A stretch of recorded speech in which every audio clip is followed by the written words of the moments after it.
Hello everyone, welcome to our GT Sport video and welcome to another opinion piece. And in this video we're going to revisit the CSL Elite versus the Logitech G29 upgrade.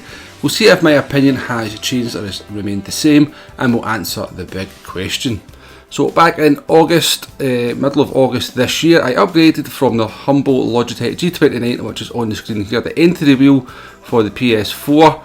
Used it for around about 18 months. It cost me about £180 I think at the time, but back in August we upgraded to the Fanatec CSL Elite PS4. I think I paid £560 for that, quite a substantial increase in price over the Logitech G29 of course, but I had been using the G29 for around about 18 months, so I did feel like I could justify the upgrade, given how much time I spend on GT Sport, which must be in the region of around about 10 hours a week. So in the first video that I made regarding the upgrade from the G29 to the CSL Elite, I asked the question whether the upgrade was worth it. Now I made that video just a couple of days after getting the CSL Elite, so maybe it was a little bit early to kind of sort of form such an opinion, but I did want to give my sort of initial impressions, and at the time it very much reflected what I felt. Now my opinion at the time was that there was no two doubting that the CSL Elite was a better wheel than the G29 in every regard, in terms of force feedback, in terms of build quality, in terms of feel, and in terms of options, things like that. But I had to kind of reluctantly say that I didn't think it was worth the upgrade, simply because of the price at £180 versus £560. Now, 2 months into its life, where I've been sort of driving with the CSL Elite, and I've now also went back and used the G29 for a couple of days, I thought now was a good time to revisit that opinion and see if I still feel the same. So on going back to using the G29 after having used the CSL Elite for a couple of months, one thing became apparent very quickly, and that was the sort of quality of the materials of both wheels. The Fanatec CSL Elite is just a far better looking product, far better feeling product, and actually sitting behind the G29 again, which I have a lot of love for, I have to say, it did actually feel a little bit like a toy. That can't be avoided. Now, in terms of driving experience, again, there was just little things that were starting to come through to me this second time around that maybe never came through the first time. The one thing that you hear a lot of people talking about in terms of wheels is belt driven versus gear driven versus direct drive. Now, the Logitech G29 is a gear driven wheel, and I've heard a lot of people talk about how you can feel the gearing and stuff like that, but in my experience I didn't really know what they were talking about, if I'm totally honest with you. It felt pretty smooth to me, but now having used a belt driven wheel like the CSL Elite, and then going back to using a gear driven wheel, you very much understand what people are talking about, and it doesn't really get in the way of the experience, but it's definitely something you can feel, and you do get used to that smoothness of the belt driven. In terms of force feedback, it should come as no surprise that the CSL Elite wins out here over the G29, and you would expect that given the price difference. It's pretty subtle, the differences, but you will kind of feel things through the CSL Elite that you just don't get with the G29. For example, when the car starts to understeer, if it's just a little tiny bit understeer, just as the car goes into that stage where the front tyres are starting to scrub, you'll get a rumble through the wheel that you just don't get on the Logitech G29. That's very handy for looking after your tyres.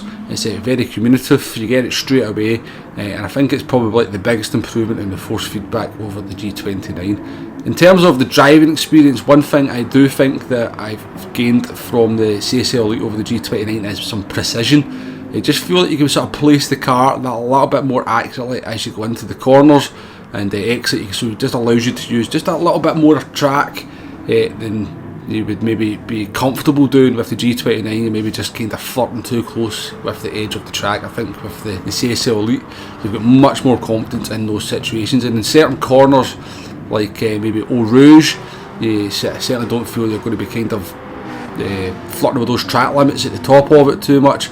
And dangerous corners like Sheen at Brands Hatch, I definitely feel myself more confident through corners like that with the CSL Elite over the G29.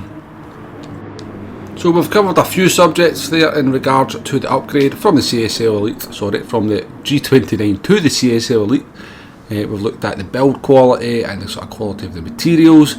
We've looked at the sort of force feedback, and we've also looked at the kind of driving experience. But the big question I think everybody wants to know, and something we've not covered up till this point, is does the CSL Elite make you a quicker driver than the G29? So we took the G29 back down, set up the CSL Elite, and we're going to conduct a very simple test. So a little screenshot there of my setup just to prove that we have a CSL Elite in the house. So the test was very simple. We're going to jump into this week's Daily Race B time trial. It's Group 4 at Laguna Seca. We'll do 10 laps on the Fanatec, set the best possible lap time that we can, and then we'll do the same test with the G29. And if we're quicker with the CSL Elite, which you would expect to be given we've been using it for the last 2 months, then we'll get an idea whether it makes you a quicker driver or not. So we're in the Toyota Supra, the Group 4 car. No particular reason for choosing that. It was just the first car that I seen as I sort of jumped into the time trial. We did a few laps of warm up just to get a sort of basic feel for the track. Laguna Seca is a fairly hard track just to jump into and just start doing quick laps. You can see we're actually making a mistake here on our last lap, but so far the benchmark with the Fanatec was a 127.794 and the optimal a 127.684. So that was the sort of time we were going to be sort of taking into the next test with the G29 once we had it set up. So obviously not going to improve on this lap here. So the Supra, actually quite a good test car I think, because very oversteery round this track. Very difficult to drive. Well, not difficult to drive, but certainly it makes you work for your lap time and gives the wheel a good workout anyway, that's for sure. But across the line we'll come here to finish at lap number 10, and we're just going to slow down on the straight here. So again, benchmark there at 127.794 and the optimal at 127.684. So I said we actually took the G29 down to set up the Fanatec CSL Elite, but that wasn't really the case. We actually set up the G29 after, and here we have it set up now. So you can see there, just proof that we have the G29 set up, and we'll go in to do exactly the same test as we have done with the Fanatec. Now obviously you can see the answer to this straight away because the lap times are all there on the right hand side.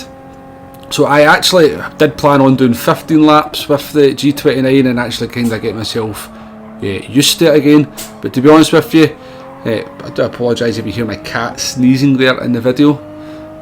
But you can see straight away from the lap times we were right on it with the G29.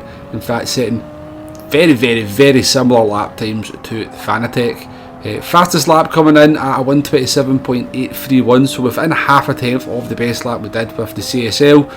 Somewhat freakily, our optimal time coming in at a 127.684, which is exactly the same optimal time as the Fanatec. So I think it's fair to say that the Fanatec CSL Elite does not make you a quicker driver over a Logitech G29. Certainly not in this combo. But I see no reason why that would sort of not translate or would be any different with any other combo. So yeah, whilst it's a better driving experience, there's a lot more precision, there's more fun. I do enjoy driving with the CSL Elite more than G29.